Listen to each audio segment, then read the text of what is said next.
New York-based naturopathic doctor, Dr. Ivy Brennan, and in this series we've been talking about natural ways to help combat both colds and flus, specifically because we're entering the cold and flu season. And if you were in this room, you would know exactly what we're talking about because this room reeks of garlic. And garlic can be a very beneficial thing to add on when we want to both prevent and when we actually have a cold or flu. The reason being is that garlic has sulfur compounds that are both antibacterial, antiviral, antifungal, as well as having properties that help to enhance our immune system, both by increasing specific production of certain immune cells and also increasing their activity. In addition to, we're talking about colds and flus today, but in addition to colds and flus, I often use garlic when I'm working with women who have chronic yeast infections. It can be very, very powerful and very effective in combating those because, again, it's a very strong antifungal. Some kind of interesting things to note about garlic, besides obviously its culinary benefits.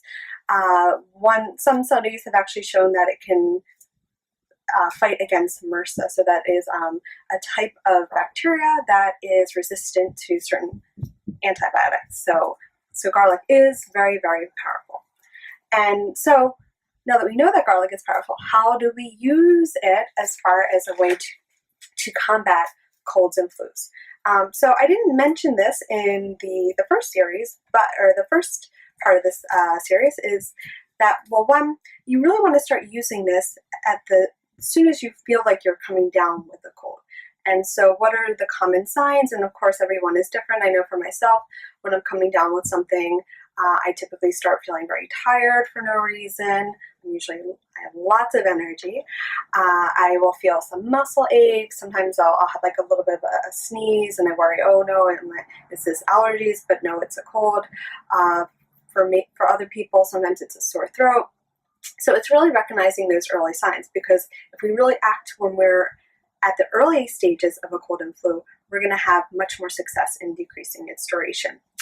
So as far as garlic, here we have your standard head of garlic with the cloves.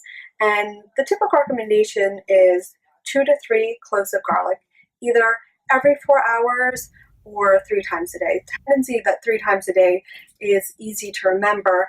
And we don't even have to think of this as like a separate supplement, but we can actually incorporate it into our foods. So in the morning, maybe crushing a few cloves of garlic and making a veggie scramble, then lunchtime, adding it to soup or salad, dinner, maybe tossing some gluten-free pasta with a nice, very garlicky pesto sauce, or doing a very garlicky salsa. And so one way that we can prepare this, if we have a standard head of garlic, is basically what you want to do is you want to take one of the cloves. And this is very reminiscent when I was a kid and I used to love watching cooking shows, but just taking a standard knife and just crushing it like that. And then once we've crushed the garlic, what we can do is we can either, again, we can add it into a saute, or if we just want to just take it straight, but we want to kind of reduce a little bit of that garlic potency. The nice thing is that it won't actually destroy its healing properties, just like the taste anyway. We might want to put it in the microwave for a few seconds, or add some boiling water and pouring it over top, making kind of like a tea. Another way that we can take in the garlic is by buying crushed garlic.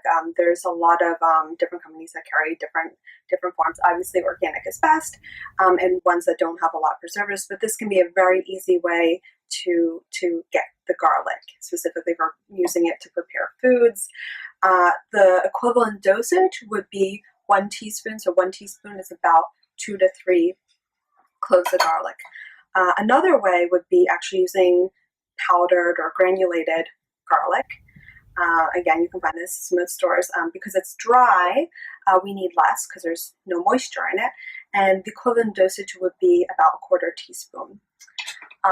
If you really don't like the taste of garlic, but you really feel that you would benefit from garlic, another option would definitely be capsules.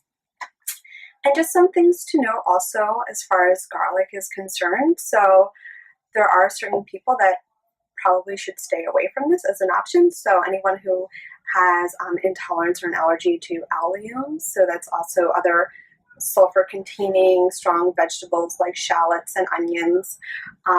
Women who are pregnant or lactating probably want to consult with their doctor first, because it can, well, one with lactating women, it can get into the breast milk and may not be so beneficial for your baby. And then finally, anyone definitely who is on blood thinners, garlic does thin the blood, so another reason that you might want to consult with your doctor first. Thank you, and once again, this is Dr. Ivy Brandon of Simplicity Health Associates, and I look forward to speaking to you more about cold and flus in the next part of the series. Have a wonderful day.